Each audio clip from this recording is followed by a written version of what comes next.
আর শুরুতেই আমরা নজর রেখেছি অতিরিক্ত শূন্যপদ তৈরিতে সিবিআই নয়, সিবিআই তদন্তের নির্দেশ খারিজ করলো সুপ্রিম কোর্ট।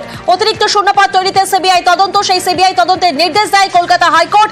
ক্যাবিনেটের সিদ্ধান্তে হস্তক্ষেপ নয় কোর্টের।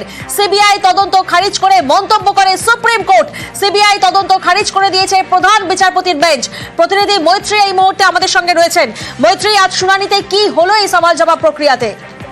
দেখো, আজকে একেবারে শুনানির শুরুতেই যদিও এই মামলা 44 নম্বরের নথিভুক্ত ছিল, কিন্তু আজকে একেবারে শুরুতেই এই মামলার শুনানি শুরু হয় এবং সেখানেই প্রথমেই প্রধান বিচারপতি জাস্টিস সঞ্জীব খান্না তিনি উল্লেখ করে দিয়েছিলেন যে ক্যাবিনেটের সিদ্ধান্তের ওপর সাধারণভাবে কোর্ট হস্তক্ষেপ করে না, কিন্তু তারপরেও যখন আইনজীবীদের তরফ থেকে তারা শুনানির জন্য তারা তাদের বক্তব্য পেশ করতে চান, প্রধান বিচারপতি তিনি বক্তব্য পেশ করতে দেন এবং সেখানে দাঁড়িয়ে আইনজীবীরা বিকাশ রঞ্জন ভট্টাচার্য, তার সহযোগী মানিন্দর সিং সহ অন্যান্য আইনজীবীরা যারা এই সিবিআই তদন্তের পক্ষে সওয়াল করছিলেন, তারা তাদের মূল সওয়ালের জায়গাটা ছিল যে এই সুপারনিউমারি পোস্ট তৈরি করা হয়েছিল ক্যাবিনেটের সিদ্ধান্তে এবং সেই সুপারনিউমারি পোস্ট তৈরি করা হয়েছিল শুধুমাত্র নিযুক্ত তাদেরকে অ্যাকোমোডেট করার জন্য। যদিও প্রধান বিচারপতি তিনি স্পষ্টতই উল্লেখ করেন যে ক্যাবিনেটের দুটো জায়গার কথা তিনি স্পষ্টত উল্লেখ করেন। এক, যে ক্যাবিনেটের গ্রুপ অফ মিনিস্টার্সের এখতিয়ার রয়েছে, তারা নিয়োগ করতে পারেন।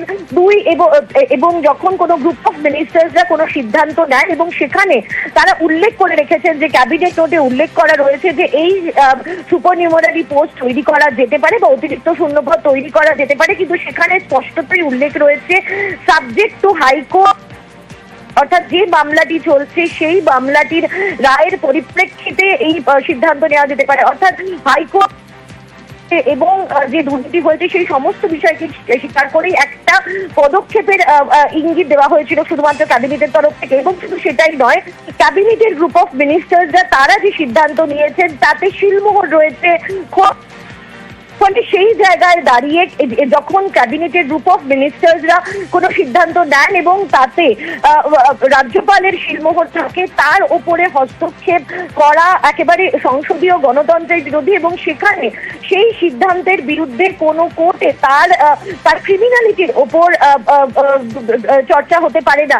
সেই সিদ্ধান্ত সঠিক বা ভুল সেটা আলোচনা হতে পারে, কিন্তু তার মধ্যে সাবজেক্ট টু ক্রিমিনালিটি রয়েছে কিনা, অর্থাৎ দুর্নীতি করা হয়েছে কিনা এবং সেই তদন্ত সিবিআই কে দিয়ে করানো উচিত কিনা সেটা উচিত নয় বলে তারা মনে করেছেন। এবং তারা বলেছেন যে হাইকোর্টের ফলে তারা মনে করেন অবজারভেশন, অর্থাৎ হাইকোর্টের ডিভিশন বেঞ্চ তারা যে রায় দিয়েছিলেন এবং সেখানে তারা উল্লেখ করেছিলেন যে সুপার নিউমারি পোস্ট ক্রিয়েট করার পরিপ্রেক্ষিতেও ক্যাবিনেটের বিরুদ্ধে সিবিআই তদন্ত হবে, সেই অংশের সঙ্গে সহমত নন প্রধান বিচারপতির বেঞ্চ, সুপ্রিম কোর্টের প্রধান বিচারপতির বেঞ্চ। তারা বলছেন যে তারা মনে করছেন যে কলকাতা হাইকোর্টের ডিভিশন বেঞ্চে এই অবজারভেশন সঠিক নয় এবং সেই কারণে সুপার নিউমারি পোস্ট তৈরি করার যে ক্যাবিনেটের সিদ্ধান্ত, তাতে সিবিআই তদন্তের যে আর্জি, সেই সিবিআই তদন্তের যে নির্দেশ, সেই নির্দেশকে খারিজ করে দিল আজ সর্বোচ্চ আদালত। তারা জানিয়ে দিলেন যে সুপার নিউমারি পোস্ট তৈরির জন্য ক্যাবিনেটের বিরুদ্ধে বা ক্যাবিনেটের গ্রুপ অফ মিনিস্টার্সের বিরুদ্ধে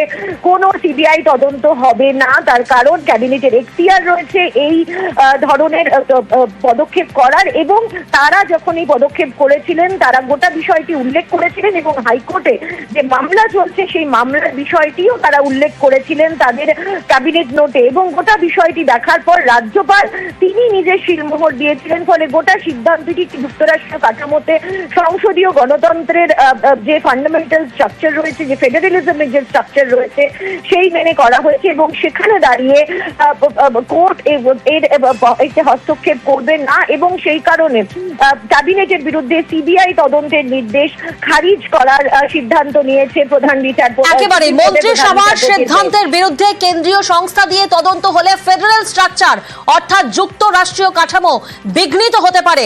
প্রধান বিচারপতি সঞ্জীব খান্না তিনি মন্তব্য করেছেন এই মামলার পরিপ্রেক্ষিতে। আরো একবার আপনাদেরকে জানাবো, গত বছর কলকাতা হাইকোর্টের বিচারপতি দেবাংশু বসাকের ডিভিশন বেঞ্চ নির্দেশ দিয়েছিল অতিরিক্ত শূন্যপদ তৈরি করা নিয়ে।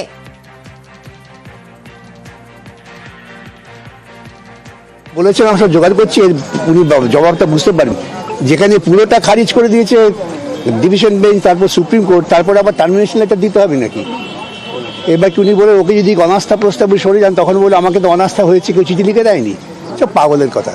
Sir, एक बार हिंदी Sir, में एक बार English Sir, what the Supreme Court has said in The the Supreme Court today said that the direction of the Honorable High Court for CBI investigation against the cabinet, that was uncalled for. Therefore, Supreme Court has quashed that part of the order. Therefore, the CBI now may not carry on any investigation against the cabinet members for the cabinet decision, not for other things. And the court has clarified that all other directions of the court that will continue to be operative except the portion of CBI investigation. So far the cabinet decision is concerned, nothing else, nothing more. Sir एक बार हिंदी में बता दीजिए ममता government के लिए গত বছর কলকাতা হাইকোর্টের বিচারপতি দেবাংশু বসাকের ডিভিশন বেঞ্চ নির্দেশ দিয়েছিল অতিরিক্ত শূন্যপদ তৈরি করা নিয়ে রাজ্য মন্ত্রিসভার ভূমিকা খতিয়ে দেখবে সিবিআই, কিন্তু এই নির্দেশকে চ্যালেঞ্জ করে সুপ্রিম কোর্টে যায় রাজ্য সরকার। এদিন এই মামলায় রাজ্যের বক্তব্য শুনে সুপ্রিম কোর্ট সিবিআই তদন্তের নির্দেশ খারিজ করে দেয়। সুপ্রিম কোর্ট সিবিআই তদন্তের নির্দেশ খারিজ করে দিল শীর্ষ আদালতের প্রধান বিচারপতি সঞ্জীব খান্নার নেতৃত্বাধীন বেঞ্চ। আমরা কথা বলেছিলাম আইনজীবী কল্যাণ বন্দ্যোপাধ্যায়ের সঙ্গে, তিনি বলছেন সিপিআইএম এবং বিজেপির খুব দুঃখ হবে। শোনাবো আপনাদের। Court cannot interfere in the cabinet decision. That is the reasoning of the judgment. And there is no criminality. একটা cabinet decision নিচ্ছে, decision ভুল হতে পারে, কারেক্ট হতে পারে, কিন্তু সেটাকে ক্রিমিনালিটি কোথায় রয়েছে? আর যার জন্য সুপ্রিম কোর্ট খারিজ করে দিয়েছে, ওদের ক্যাবিনেট ডিসিশন সুপ্রিম কোর্ট খারিজ করে দিয়েছে, রিজেক্ট করে দিয়েছে। আমি জানি সিপিএম এর খুব দুঃখ হবে, কষ্ট হবে। কাল পর্যন্ত বলেছিল ফুল ক্যাবিনেট জেলে ঢোকাবো, যারা যারা বলেছিল বিজেপির একটা আছে না, ওটাও বলেছিল ফুল ক্যাবিনেট জেলে ঢোকাবো। দেখ কি হয়। আমরা এই মুহূর্তে যোগাযোগ করতে পেরেছি শ্রমিক ভট্টাচার্যের সঙ্গে। শ্রমিক বাবু, আমরা কথা বলেছিলাম এই মামলার শুনানি সামনে আসার পর আইনজীবী কল্যাণ বন্দ্যোপাধ্যায়ের সঙ্গে, তিনি বলছেন সিপিআইএম বিজেপির খুব দুঃখ হবে। আপনার প্রতিক্রিয়া? দেখুন, অনেকেই প্রত্যাশা করছিলেন যে এই রায়টা পশ্চিমবঙ্গ সরকারের ক্যাবিনেটের বিরুদ্ধে যাবে, কিন্তু সুপ্রিম কোর্ট আজকে ক্যাবিনেটকে এর বাইরে রাখলো। কিন্তু প্রশ্ন হলো, মুখ্যমন্ত্রী গতকালকে যাদের সঙ্গে নিয়ে বৈঠক করেছিলেন, তিনি যোগ্য অযোগ্য যে সেগ্রিগেট করার কথা বলেছিলেন এবং প্রত্যেকের কাছে দাঁড়িয়ে বলেছিলেন যে আপনাদের চাকরি কিছু হবে না, আপনারা সুরক্ষিত আছেন, আপনারা যান, আপনারা স্কুলে পড়ান, আপনাদের বিষয়টা আমি দেখছি।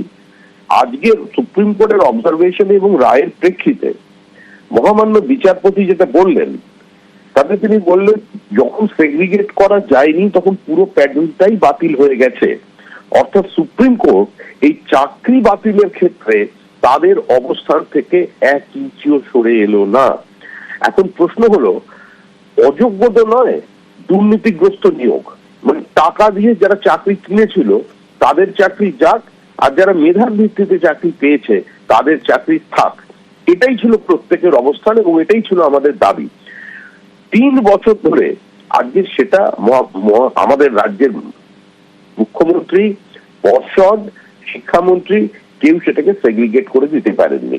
গতকাল মুখ্যমন্ত্রী নিজেই বললেন যোগ্য অযোগ্য, অযোগ্য মানে টাকা দিয়ে চাকরি নিয়েছেন, মুখ্যমন্ত্রী সেটা স্বীকার করে নিলেন, বললেন আগে যোগ্যদের আমি বিষয়টা দেখে নিই, তারপরে অযোগ্যদের নিয়ে আমি চিন্তা ভাবনা করবো। তাহলে এই বিষয়টা কোথায় দাঁড়ালো? যোগ্যদের যদি উনি সেগ্রিগেট করতেই পারেন তাহলে তো সেটা সুপ্রিম কোর্টকে আগে জানাতে পারতেন, হাইকোর্টকে আগে জানাতে পারতেন।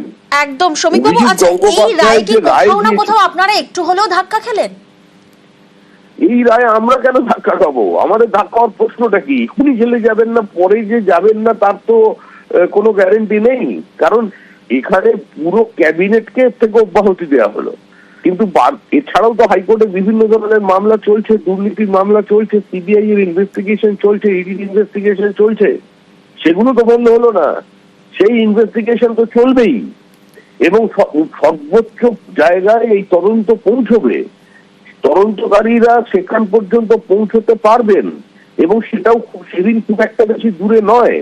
কারণ যখন রাজ্য সরকার নিজেই বলছে যে তারা গিয়ে আবার লড়াই করবে, যা 3 বছরে পারেনি, এখন নতুন করে তারা গিয়ে যোগ্য অযোগ্যদের সেগ্রিগেট করে দেবেন, তো সেটা কিসের ভিত্তিতে করবেন?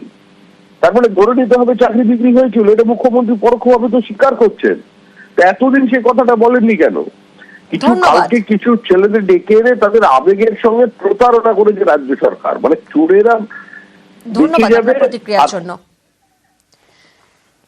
সিবিআই তদন্তের নির্দেশ খারিজ করে দিয়েছে সুপ্রিম কোর্ট। সিবিআই তদন্তের নির্দেশ খারিজ করে দিল শীর্ষ আদালতের প্রধান বিচারপতি সঞ্জীব খান্নার নেতৃত্বাধীন বেঞ্চ।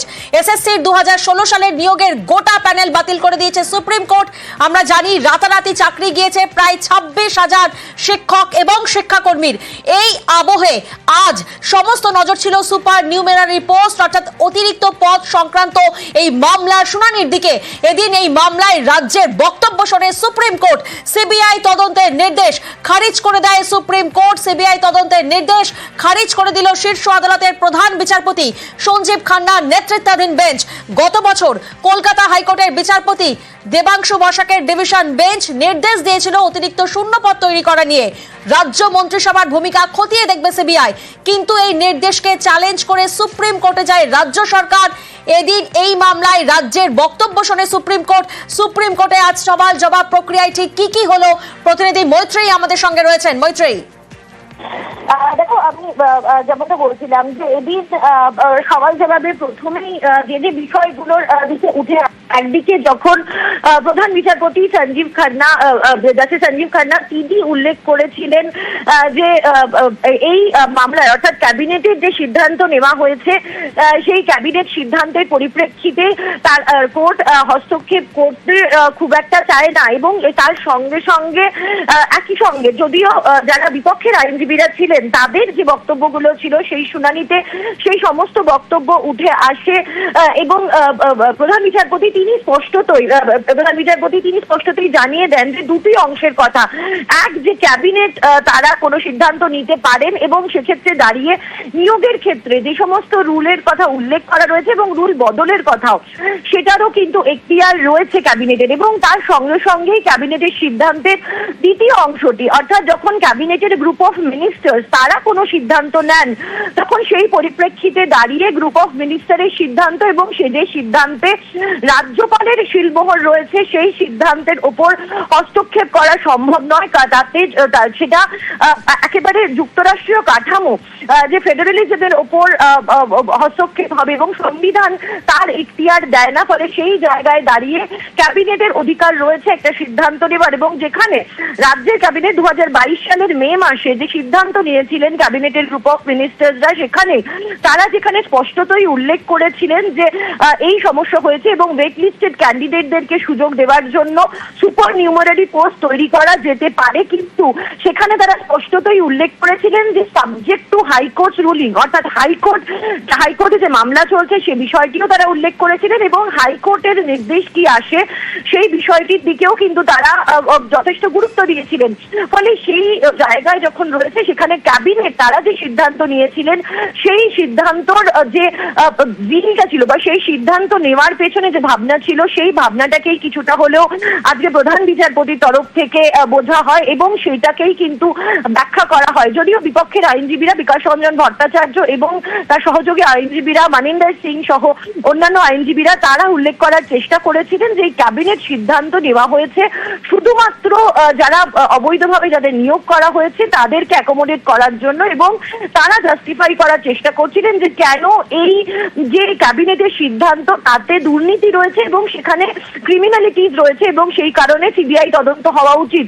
যদিও প্রধান বিচারপতির বেঞ্চ তাদের সেই যুক্তি মানতে চায়নি এবং তারা স্পষ্টতই জানিয়ে দিয়েছেন যে ক্যাবিনেট এ ধরনের সিদ্ধান্ত নিতে পারে, এবং সেক্ষেত্রে দাঁড়িয়ে তারা অবজারভেশনে উল্লেখ করেছেন যে তারা মনে করেন যে কলকাতা হাইকোর্ট সিবিআই তদন্ত দেওয়ার জন্য যে ক্যাবিনেটের সিদ্ধান্তের যে সুপারনিউমারি পোস্ট তৈরির পরিপ্রেক্ষিতে ক্যাবিনেটের যে সিদ্ধান্ত তার পরিপ্রেক্ষিতে হাইকোর্টের ডিভিশন বেঞ্চ তারা যে রুলিং দিয়েছিলেন সেই রুলিং এর বা তারা যে ডিরেকশন দিয়েছিলেন তার সঙ্গে সহমত পোষণ করে না প্রধান বিচারপতির বেঞ্চ, এবং তারা মনে করেন যে সেই সিদ্ধান্ত সঠিক নয় এবং সেই কারণে সুপ্রিম কোর্টের প্রধান বিচারপতির বেঞ্চ সিবিআই তদন্তের এই অতিরিক্ত তদন্তের যে সিদ্ধান্ত সেটাকে খারিজ করে দিল, এবং তারা স্পষ্টতই জানিয়ে দিলেন যে ক্যাবিনেটে সুপারনিউমারি পোস্ট তৈরির ক্ষেত্রে সিবিআই তদন্তের হাইকোর্টের ডিভিশন বেঞ্চের যে রায় রায়, সেই রায়কে তারা খারিজ করলেন এবং ডিসমিস করে দিলেন। যদিও একই সঙ্গে তারা উল্লেখ করেছেন যে অন্যান্য তদন্ত এই মামলা সংক্রান্ত যা চলছে সেগুলি চলবে। তাদের এই রুলিং শুধুমাত্র ক্যাবিনেটের যে সুপারনিউমারি পোস্ট তৈরির ক্ষেত্রে সিবিআই তদন্তের যে নির্দেশ বেশ। তার পরিপ্রেক্ষিতে এই সিদ্ধান্ত, তাদের এই নির্দেশ। চার্জশিট যেরকম ফাইল করা হচ্ছে সেরকম হবে, অর্থাৎ যে ক্রিমিনালিটিস রয়েছে এই একেবারেই। নিয়োগ নিয়ে তার তদন্ত চলবে, কিন্তু ক্যাবিনেটের সিদ্ধান্ত নিয়ে কোনো সিবিআই তদন্ত হবে না। ধন্যবাদ।